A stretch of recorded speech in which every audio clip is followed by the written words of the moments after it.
Today I'm doing a frequently asked questions video.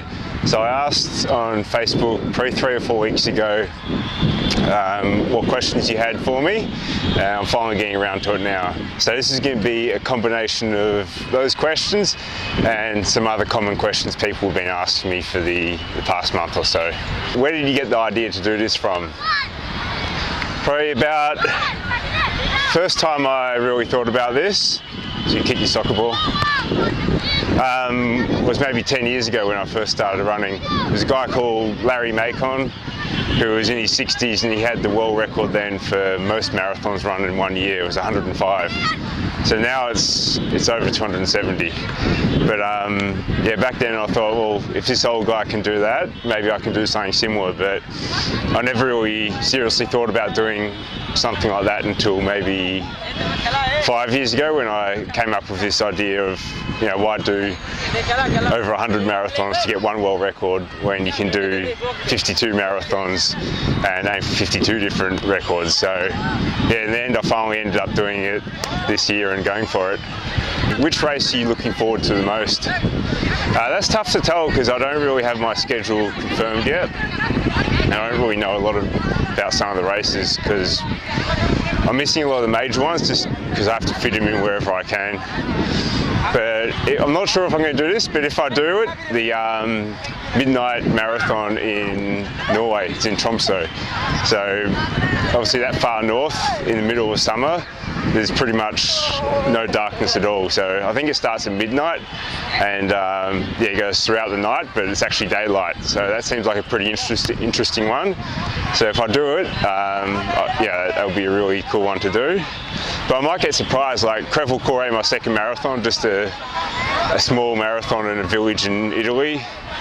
Didn't really mean too much to me at first, but that was probably my favourite race so far, just because, you know, the effort that everyone went to there, and they got the mayor out for me and everything. So yeah, I could definitely be surprised with one of the other races. How are you affording to travel around the world for a year? I'm not sure yet, I'm still working that one out. So I'm funding myself for the first probably 3 months, but after that we've got to see what we can do. So I'm hoping to get some sponsorships along the way, but it's been more difficult than I expected. As well as that, I am a certified running coach, if you don't know, so I am offering online coaching. So if you do know anyone who's interested, or you're interested yourself, just have a look at the link down below. All the information about that is on my website, and I've also got a GoFundMe set up too. So again, the information for that's down below. How many judges did you have to bribe to get your first world record? Well, I don't actually have any official world records yet because it takes about 12 weeks for them to process the information to actually prove that I did it. So they have to go through all that and confirm that they have all the evidence they need. And yeah, it's actually quite difficult. I have to take photos every 2 kilometres, which you've probably seen, and have to get witness statements from someone else in the race who saw me start and finish, and from the race director as well. So yeah, no bribing yet, but yeah, maybe if they have a problem with the evidence I gave them, I'll have to yeah, see if I can rustle up a few dollars to get a world record. Which suit chafed the most? I've been lucky so far. The only piece of clothing which has chafed at all was when I was wearing the American football outfit. For some reason they made you wear a jock strap even though it can't be seen. So around my hip that really chafed, so it was kind of annoying. But apart from that, I've made sure that I've Vaselined up well, so it's been fine.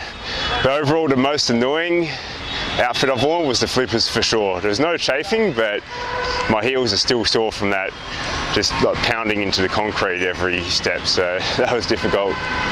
What's your recovery routine between races, and how do you think your legs will hold up for the rest of the year? To be honest, I don't do a whole lot. Like before this year, I thought, yeah, I'm not working, I'm going to be all over the recovery and do exercises every day and core strength and all that stuff. I haven't really done any of that.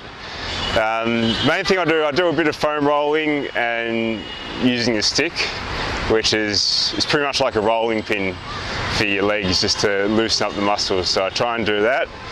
And I always make sure I go for an easy jog the day after the race, because active recovery is a lot better than no recovery at all. So normally if I do a race on the Sunday, the rest day will be Tuesday. So the Monday I will go for an easy jog, try and loosen up the muscles, and then take the rest day after that. As for how my legs will hold up, I'm not sure. Like, so far so good. I've been really tired in training, but every race I've been fine. And yeah, in the past I've had a lot of calf and Achilles injuries, but so far so good. I'm actually doing less mileage overall than I would normally. Just more race miles, but in training it's been a lot less. So at the moment it's been okay, but it might take its toll later on. It's still early days, so it's tough to tell. And how are you finding having to produce and edit all your online content while traveling so much? When I've got a decent internet connection, it's totally fine. Like, I'll shoot during the day and try and do a vlog every day, then for a few hours in the evening, edit it, and it's ready to go. But getting a reliable internet connection has been very tough. So just like in India, it's been pretty terrible for the first 2/3 of it. So instead of doing daily vlogs, I'm just going to put it all together and do one big one at the end, because it's just impossible to it's impossible to do it if I don't have a decent internet connection. I have a Chromebook, so everything has to be done online, so I can't even upload video or edit without internet connection. So that's the most important thing. So as long as I've got decent Wi-Fi, it's no problem at all. So that's all the questions for today. If you have any other questions, just comment down below and I'll either answer them there, or if there are quite a few questions, I'll maybe do another frequently asked questions video in the future sometime.